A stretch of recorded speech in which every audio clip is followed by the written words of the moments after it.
जंतु जगत। हाँ, जंतु के शरीर में पाए जाने वाले ऊतकों को निम्न श्रेणियों में बांट सकते हैं। उपकला ऊतक, ये ऊतक जंतु की बाहरी, भीतरी या स्वतंत्र सतहों पर पाए जाते हैं।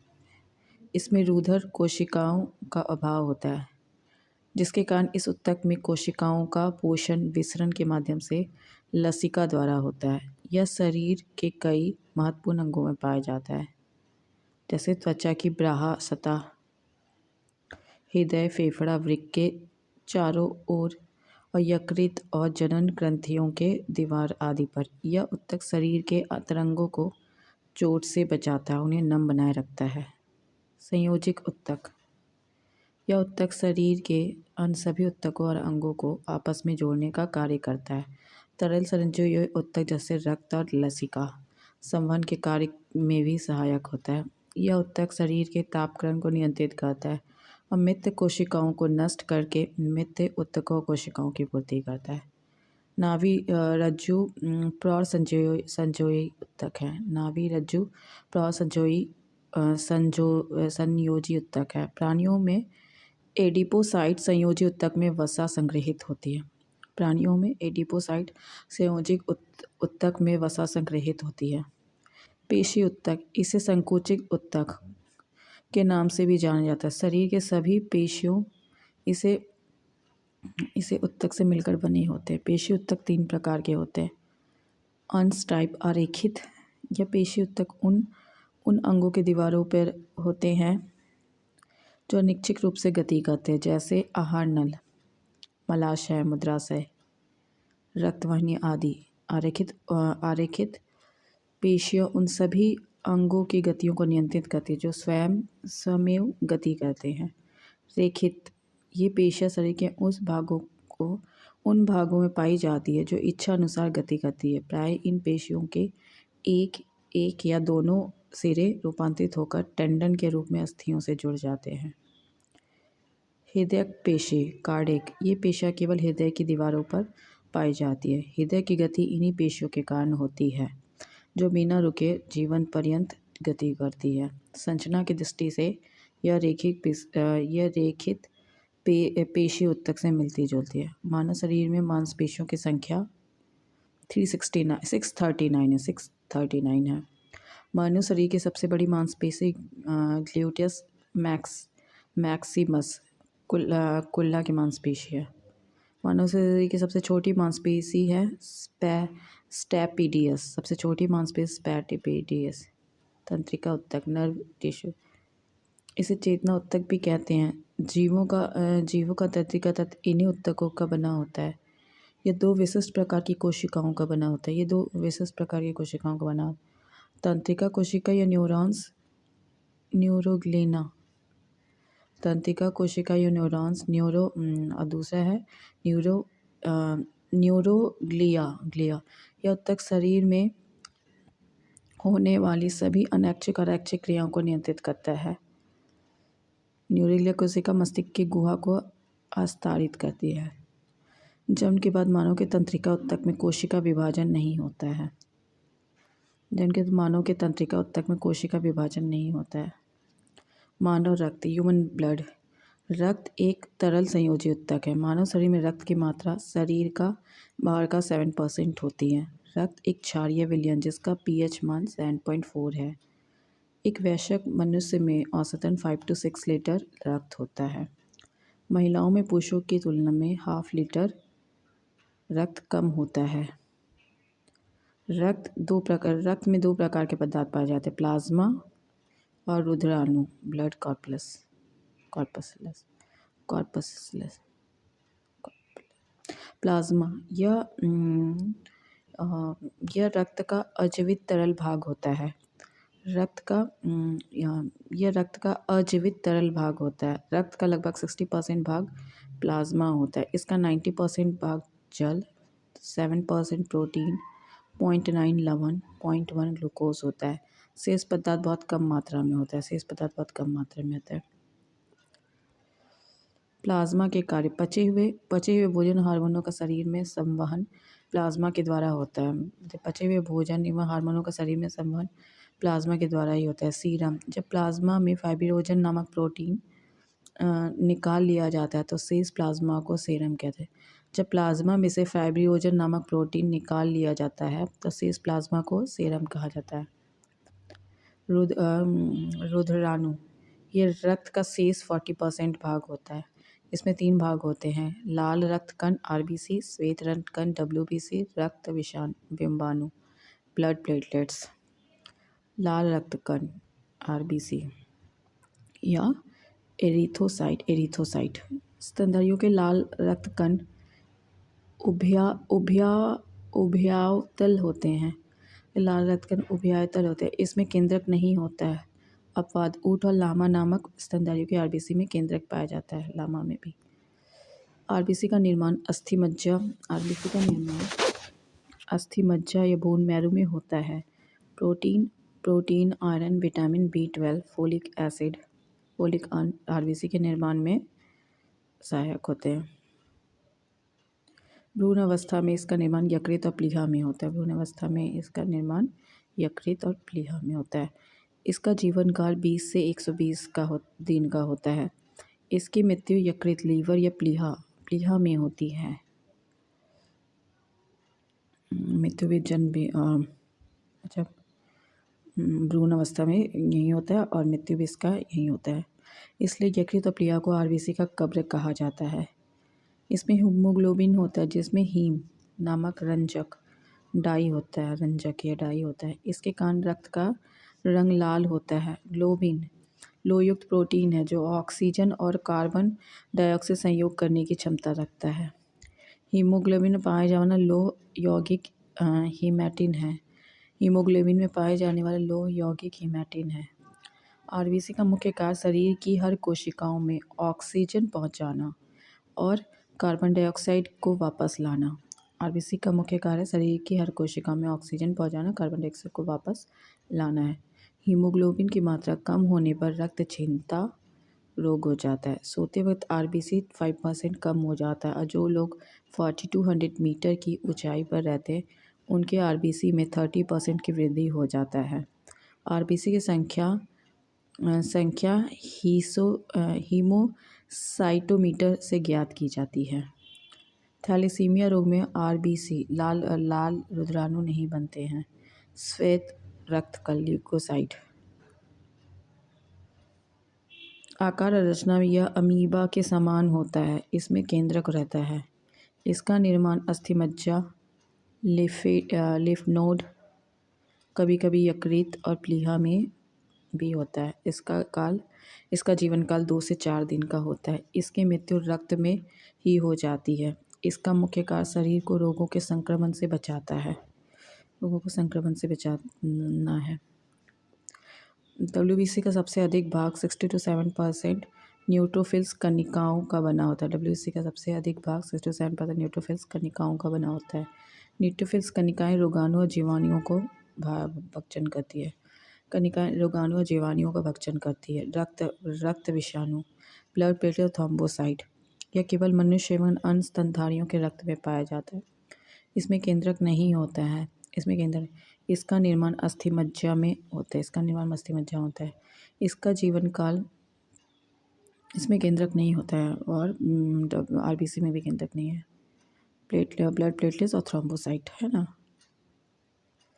इसका जीवन काल 3 to 5 days का होता है। इसकी मृत्यु प्लीहा में होती है। इसका मुख्य कार्य रक्त के थक्का बनाने में मदद करना। रक्त बिंबाणु, डेंगू ज्वर के कारण मानव शरीर में प्लेटलेट्स की कमी हो जाती है। रक्त के कार्य शरीर के ताप को नियंत्रण और शरीर को रोगों से रक्षा करना है। शरीर के वातावरण को स्थायी बनाए रखना, गांवों को भरना। रक्त का थक्का बनाना, O2 CA2 पचा हुआ भोजन, उत्सर्जित पदार्थ और हार्मोन का संवहन करना। O2 CA2 पचा हुआ भोजन, उत्सर्जित पदार्थ और हार्मोन का संवहन करना। लैंगिक वर्ण में सहायता करना व अंगों में सहयोग स्थापित करना। लैंगिक वर्ण में सहायता करना और अंगों में सहयोग स्थापित करना। फिर से पहले, शरीर के ताप को नियंत्रण करना, शरीर को रोगों से बचाना, शरीर के वातावरण को स्थायी बनाए रखना, घावों को भरना, रक्त का थक्का बनाना, O2 CA2 पचा हुआ भोजन, उत्सर्जी पदार्थ और हार्मोनों का संवहन करना, लैंगिक वर्णन में सहायता करना, अंगों में सहयोग स्थापित करना। रक्त का थक्का बनाना, रक्त के थक्का बनने के दौरान होने वाली 3 महत्वपूर्ण प्रतिक्रिया नियम हैं: थ्रोम्बोसाइट, प्रोथ्रोम्बिन, कैल्शियम थ्रोम्बिन हो जाता है, थ्रोम्बोसाइट नहीं, thromboplastin plus prothrombin plus calcium इसको to thrombin, thromboplastin plus prothrombin plus calcium इसको thrombin, thrombin plus fibrinogen fibrin, fibrin plus blood corpuscles clot. रुधिर प्लाज्मा के प्रोथ्रोम्बिन और फाइब्रिनोजन का निर्माण यकृत में विटामिन के की सहायता से होता है। रुधिर प्लाज्मा के प्रोथ्रोम्बिन और फाइब्रिनोजन का निर्माण यकृत में विटामिन के की सहायता से होता है। विटामिन के रक्त के थक्का बनाने में सहायता होता है।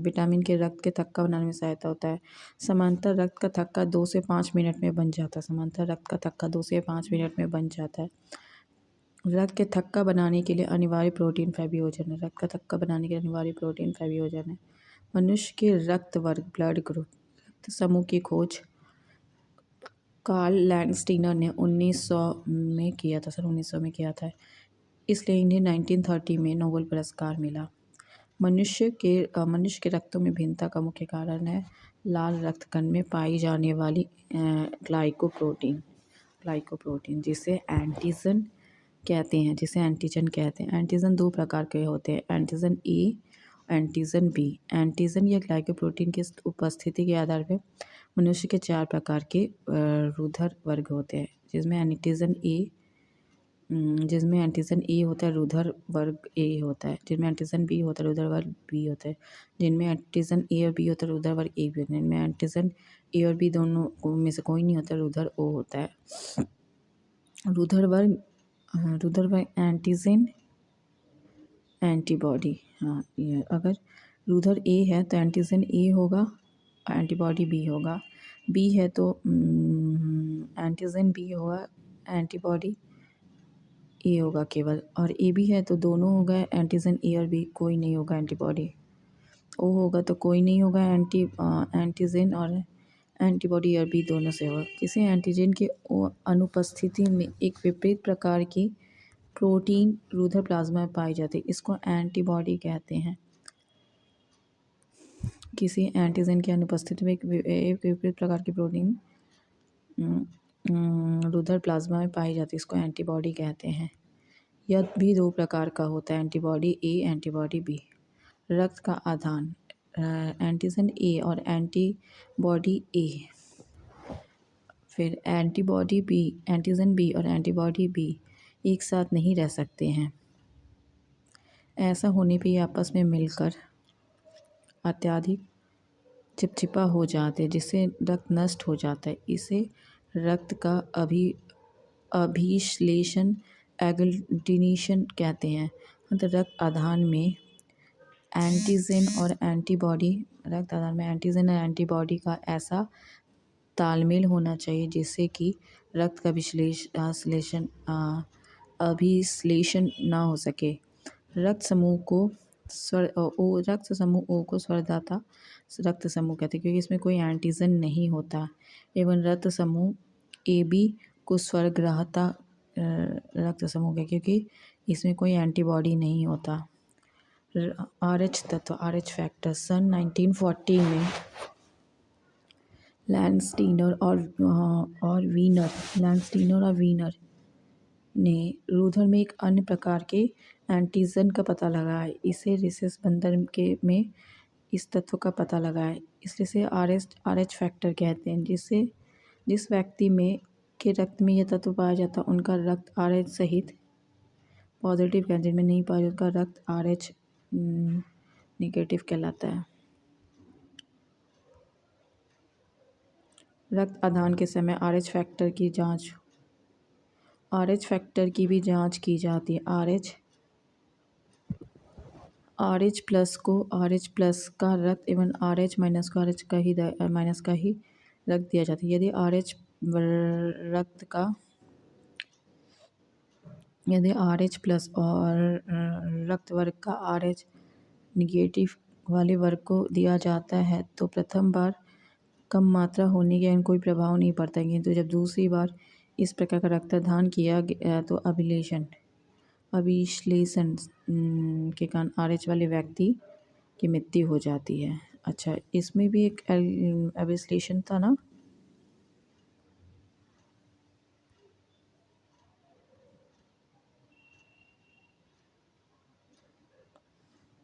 अच्छा, एंटीबॉडी ए और एंटीजन और ए बी और एंटीबॉडी ए, और इसमें पॉजिटिव और नेगेटिव होता है तो इसमें भी चिपचिपापन हो जाता है। ठीक है, फिर है एरिथोब्लास्टोसिस फिटेलिसिस।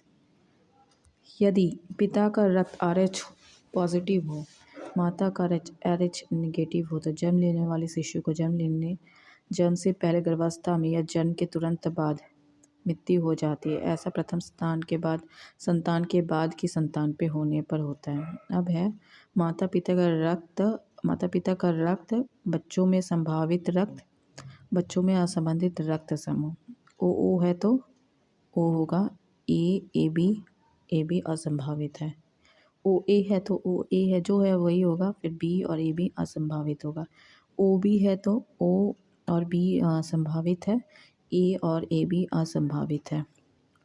ओ इंटू ए बी होगा तो ए और बी संभावित है, ओ और ए बी असंभावित है।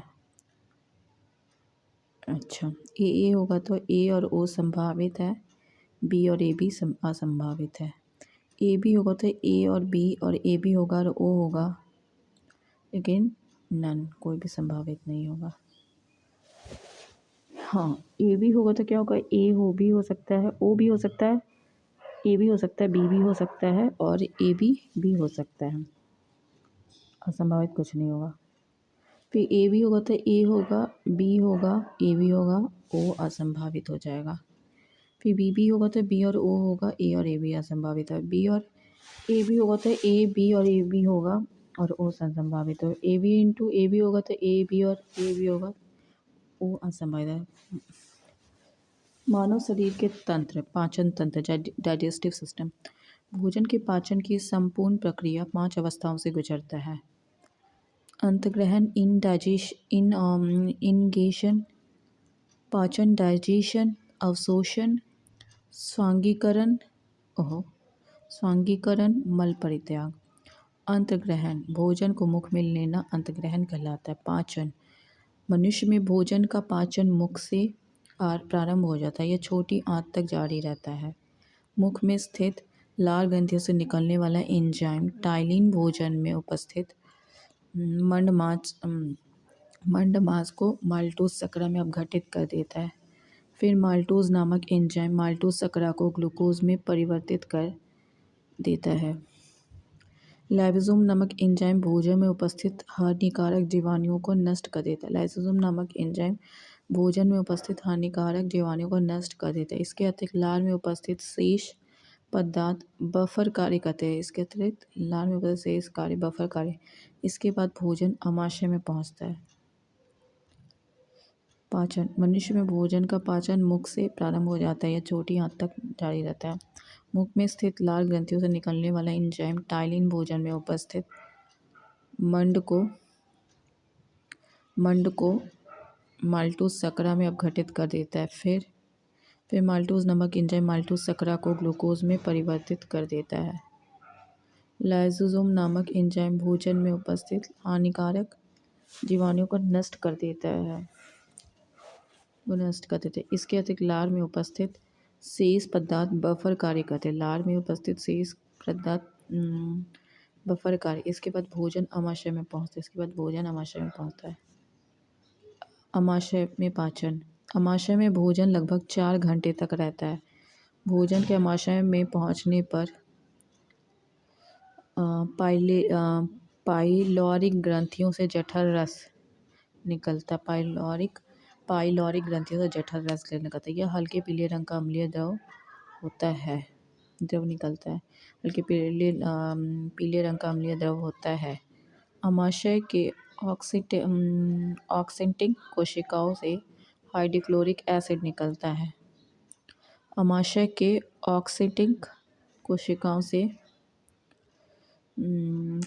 से हाइड्रोक्लोरिक एसिड निकलता है, जो भोजन के साथ आए हुए जीवाणु को नष्ट कर देता है और एंजाइम की क्रिया को तीव्र कर देता है। हाइड्रोक्लोरिक अम्ल भोजन के माध्यम से अम्लीय बना देता है। जिससे लार की टाइलिन की क्रिया समाप्त हो जाती है। अमाशय से निकलने वाला जठर रस में एंजाइम होते हैं पेप्सिन और रेनिन। अमाशय से निकलने वाले जठर रस में एंजाइम है पेप्सिन और रेनिन। पेप्सिन प्रोटीन को खंडित कर सरल पदार्थों में परिवर्तित कर देता है पेंटोज में। रेनिन दूध की घुली हुई प्रोटीन कैसिनोजिन को ठोस प्रोटीन कैल्शियम पेरिकैसिनेट के रूप में बदल देता है। पक्वाशय ड्यूओडेनम में पाचन। भोजन को पक्वाशय में पहुँचते ही सर्वप्रथम इसमें यकृत से निकलने वाला पित्तरस आकर मिलता है। पित्तरस क्षारीय होता है। यह भोजन को अम्लीय से क्षारीय बना देता है। यह अग्नाशय रस आकर भोजन में मिलता है। यह अग्नाशय रस आकर भोजन में मिलता है। इसमें 3 प्रकार के एंजाइम होते हैं। पक्वाशय में ट्रिप्सिन। फिर से इसको पढ़ते हैं। पक्वाशय भोजन को पक्वाशय में पहुँचते ही सर्वप्रथम इसमें यकृत से निकलने वाला पित्त रस आकर मिलता है। पित्त रस क्षारीय होता है। यह भोजन को अम्लीय से क्षारीय बना देता है। यह अग्नाशय से अग्नाशय रस आकर भोजन में मिलता है। 3 प्रकार के एंजाइम होते हैं। ट्रिप्सिन यह प्रोटीन और पेप्टोन को पॉलीपेप्टाइड्स तथा अमीनो अम्ल में परिवर्तित करता है। एमिलेज यह मांड को घुलनशील शर्करा में परिवर्तित करता है। लाइपेज यह एम्सिफाइड वसाओं को ग्लिसरीन तथा फैटी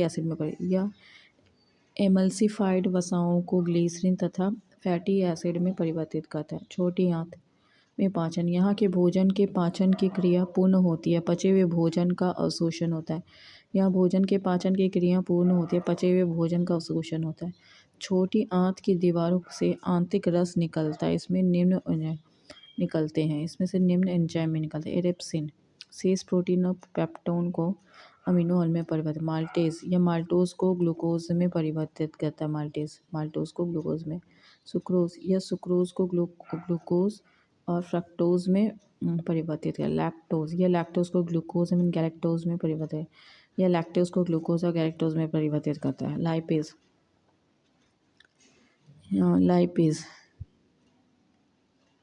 यह एमल्सिफाइड वसाओं को ग्लीसरीन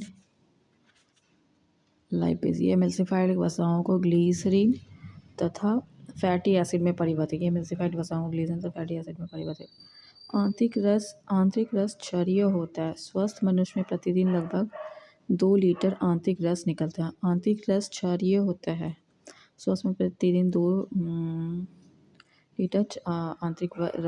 है। मनुष्य या किसी भी केशुरक्य जंतुओं के आहार नाल एक लंबी कुंडलित नालिका होती है जो मुख से शुरू होती है गुदा एनस में समाप्त होती है। मुख गुहा आहार नल का पहला भाग है। मुख गुहा में जीव दांत 3 जोड़ी लार ग्रंथियां पाई जाती हैं। मुख गुहा के फर्श पर स्थित एक मोटी और मांसल रचना होती है। जीभ के ऊपरी सतह पर कई छोटी छोटी अंकुर होते हैं जिन्हें स्वाद कलियां कहते हैं। इन्हीं स्वाद कलियों द्वारा मनुष्य को भोजन के विभिन्न स्वादों जैसे मीठा, कड़वा, खट्टा आदि का ज्ञान होता है। जीभ के अग्रभाग से मीठे का, पश्चभाग से कड़वे का, बगल से खट्टे का स्वाद का आभास होता है। जीभ अपनी गति के द्वारा भोजन को निगलने में मदद करता है। जीभ के अग्रभाग से मीठे का, पश्चभाग से खट्टे का, पश्चभाग से कड़वे का, बगल भाग से खट्टे का। दांत मुख के ऊपर और निचले दोनों जबड़ों में दांत की एक एक पंक्ति पाई जाती है। मनुष्य के दांत गर्तदंती, थेकोडोंट, द्विदंती और विषयदंती प्रकार के होते हैं। थेकोडोंट, डाइफोडोंट, हेटेरोडोंट। मनुष्य के एक जबड़े में 16 दांत और कुल 32 दांत, एक जबड़े में 16 कुल 32 दांत। जबड़े के प्रत्येक और 2 कृंतक या इंसाइजर, 1 रद्नक कैनाइन, 2 अग्रवर्णक प्रीमोलर और 3 चवर्णक मोलर दांत पाए जाते हैं। मनुष्य के दांत 2 बार निकलते हैं। पहले शैशवावस्था में 20 दांत निकलते हैं जिन्हें दूध के दांत कहते हैं। वयस्क अवस्था में 32 दांत होते हैं। वयस्क अवस्था में पहले 20 दांत निकलते हैं, बाद में 32 दांत हो जाते हैं। फिर मनुष्य का दांत सूत्र 1 I × 2/2 C × 1/1 PM = B1 2 × 2 M 3/3 = 8/8 = 16/16 = 32, जो भी है। दांत के ऊपरी हिस्से या शिखर में एनामेल का चमकीला स्तर पाया जाता है जो दांत को सुरक्षा प्रदान करता है। एनामेल मनुष्य शरीर का सबसे कठोर भाग है। लार ग्रंथियाँ। मनुष्य में 3 जोड़ी लार ग्रंथियाँ पाई जाती है। पहली जोड़ी लार ग्रंथि जीवा के दोनों ओर की एक संख्या में उपस्थित होती है जो सबलिंगुअल ग्लैंड के नाम से जानी जाती है। दूसरी जोड़ी लार ग्रंथि नीचे जबड़े के मध्य में मैकुलर अस्थि के दोनों ओर और एक एक की संख्या में उपस्थित होती है जो सब मैक्सिलरी ग्लैंड के नाम से जानी जाती है। तीसरी जोड़ी लार ग्रंथियाँ दोनों कानों के नीचे एक एक संख्या में उपस्थित होते जो पैरोटिड ग्लैंड के नाम से जानी जाती है। मनुष्य के लार में लगभग 99% जल और 1% एंजाइम होता है। लार में मुख्यतः 2 प्रकार के एंजाइम पाए जाते हैं, टाइलिन, लाइसोजाइम। कैसे पता है? मनुष्य में 3 जोड़ी लार ग्रंथियाँ होती है। पहली जोड़ी लार ग्रंथियाँ जीवा के दोनों ओर एक एक की संख्या में उपस्थित होती हैं जो सबलिंगुअल ग्लैंड के नाम से जानी जाती है। दूसरी ओर लार ग्रंथियाँ नीचे जबड़े के मध्य मैकुलर अस्थि के दोनों ओर एक एक की संख्या में उपस्थित है जो सब मैक्सिलरी ग्लैंड के नाम से जानी जाती है। तीसरी जोड़ी लाल ग्रंथियाँ दोनों कोनों के नीचे एक एक की संख्या में उपस्थित होती है जो पैराथायरॉइड ग्लैंड पैरोटिड ग्लैंड के नाम से जानी जाती है। मनुष्य के लार में लगभग 99% जल और 1% एंजाइम होता है। लार में मुख्यतः 2 प्रकार के एंजाइम पाए जाते हैं, टाइलिन और लाइसोजाइम। अवशोषण। पचे हुए भोजन का रुधिर में पहुंचना अवशोषण कहलाता है। पचे हुए भोजन का रुधिर में पहुंचना अवशोषण कहलाता है। पचे हुए भोजन का अवशोषण छोटी आंत की रचना ऊर्ध्व के द्वारा होता है। पचे हुए भोजन का अवशोषण छोटी आंत की रचना ऊर्ध्वविली द्वारा होती है। स्वांगीकरण। अवशोषित भोजन का शरीर के उपयोग में लाया जाने वाला स्वांगीकरण कहलाता है। अवशोषित भोजन का शरीर के उपयोग में लाने जाने वाला स्वांगीकरण कहलाता है। मल परित्याग। अपच भोजन बड़ी आंत में पहुंचता है जहां जीवाणु इसे मल में बदल देते हैं, जिसे गुदा द्वारा बाहर निकाला जाता है। जहाँ जीवाणु से मल में अपच भोजन बड़ी आंत में पहुंचता है जहाँ जीवाणु से मल में बदल जाता है। अपच भोजन। अच्छा। पाचन कार्य में भाग लेने वाले प्रमुख अंग। यकृत। यह मानव शरीर की सबसे बड़ी ग्रंथि है। इसका वजन लगभग 1.5 से 2 kg होता है। यकृत द्वारा पित्त स्रावित होता है। यह पित्त आंत में उपस्थित एंजाइम की क्रिया को तेज कर देता है। यकृत प्रोटीन के उपचय में सक्रिय रूप से भाग लेता है और प्रोटीन विघटन के फलस्वरूप उत्पन्न विषैले अमोनिया को यूरिया में परिवर्तित कर देता है। यकृत प्रोटीन के उपचय में सक्रिय रूप से यकृत प्रोटीन को अधिकतम मात्रा को कार्बोहाइड्रेट में परिवर्तित कर देता है। यकृत प्रोटीन की अधिकतम मात्रा को कार्बोहाइड्रेट में परिवर्तित करते हैं। कार्बोहाइड्रेट उपापचय के अंतर्गत यकृत रक्त के ग्लूकोज वाले भाग को ग्लाइकोजन में परिवर्तित कर देता है। कार्बोहाइड्रेट उपापचय के अंतर्गत यकृत रक्त के ग्लूकोज वाले भाग के ग्लाइकोजन में परिवर्तित कर देता है और संचित पोषक तत्व के रूप में यकृत कोशिकाओं में संचित कर देता है। संचित पोषक तत्व के रूप में यकृत कोशिकाओं में संचित कर लेता है। ग्लूकोज की आवश्यकता होने पर यकृत संचित ग्लाइकोजन की खंडित कर ग्लूकोज की आवश्यकता होने पर यकृत संचित ग्लाइकोजन को खंडित कर ग्लाइकोजन को खंडित कर ग्लूकोज में परिवर्तित करे। इस प्रकार यह रक्त में ग्लूकोज की मात्रा को नियमित बनाए रखता है। फिर से पता है, कार्बोहाइड्रेट उपापचय के अंतर्गत यकृत रक्त के ग्लूकोज वाले भाग को ग्लाइकोजन में परिवर्तित करता है। संचित पोषक तत्वों के रूप में यकृत कोशिका हेपेटिक सेल में संचित कर लेता है। ग्लूकोज की आवश्यकता होने पर यकृत संचित ग्लाइकोजन को खंडित कर ग्लूकोज में परिवर्तित करता है। इस प्रकार यह रक्त में ग्लूकोज की मात्रा को नियमित करता है। भोजन में वसा की कमी होने पर यकृत कार्बोहाइड्रेट के कुछ भाग को वसा में परिवर्तित कर देता है। फाइब्रिनोजन नामक प्रोटीन का उत्पादन यकृत में ही होता है जो रक्त के थक्का बनने में मदद करता है। फिर हेपेरिन नामक प्रोटीन का उत्पादन यकृत के द्वारा ही होता है जो शरीर के अंदर रक्त को जमने से रोकता है। मृत आरबीसी को नष्ट यकृत के द्वारा ही किया जाता है। मृत आरबीसी का नष्ट यकृत के द्वारा ही किया जाता है। यकृत थोड़ी मात्रा में लोहा, तांबा और विटामिन को संचित करके रखता है। थोड़ी मात्रा में लोहा, तांबा, विटामिन को संचित करके शरीर के ताप को बनाए रखने में मदद करता है। भोजन में जहर देकर मारे गए व्यक्ति की मृत्यु की कारणों की जांच में यकृत महत्वपूर्ण सुराग होता है। Thanks for watching.